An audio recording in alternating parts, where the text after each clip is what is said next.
प्रभु जे सुस्थ करेंगे ए विषय को लेकिन आम बिलीव करिबारे को टाइम फेल हो जाउछु जे तमर विश्वास दुर्बल हो जाउछे। विश्वास दुर्बलता सबु बेले पीड़ार जंत्रणा को वृद्धि करि थाए। जदि आम पाखरे रोग अच्छे आम पाखरे सबुठु बड़ अस्त्र होचे रोगठु उद्धार पाइबा एवं रोगर जंत्रणा को सहय करिवार रास्ता होचे आम भितरे थिबा जो विश्वास प्रभु आम भितरे खंजिकी रखिछन्ते सही विश्वास हमको सब बेले रोग ऊपर हमको जय दब।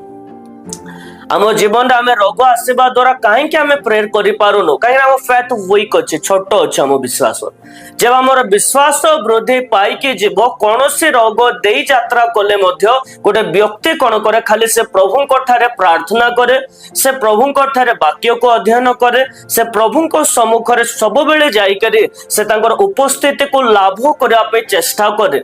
जदि आज आम लाइफ रे रोग आसुचे हमको दरकार प्रभुंकर उपस्थिति जब आम प्रभुंकर उपस्थिति रे प्रवेश करवा आम भितर थिबा सब डिजीज को प्रभु ब्रेक करेंगे। जेता आमे प्रभुंकर उपस्थिति को पाई जेबा आम जीवन रे थिबा रोगर जो जंत्रणा अच्छे से जंत्रणा गोटे पॉइंट रे वीक हो जाए जहाँ फल रे आम जीवन रे फेथटा इनक्रीज हो जाए। जदि आमे निजर जंत्रणा को अधिक फील करूछु ताले आमे फेथ रे ट्रैवल करिबो। हमर विश्वास वृद्धि एथिपाई हो नथिबो कारण हमर जंत्रणा सब बेले हमको नेगेटिव थॉट्स दिए।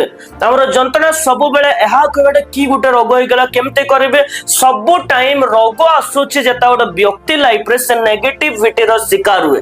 अनेक नेगेटिव कथा शैतान माइंड रे नै आसे अनेक विषय जहा लाइफ रे केबे घटी भी पारिबो नाही से समस्त विषय को मन रे आनी शैतान एंटरटेनमेंट करि थाए जेबे आमे कोनोसे डिजीज देके यात्रा करूछु।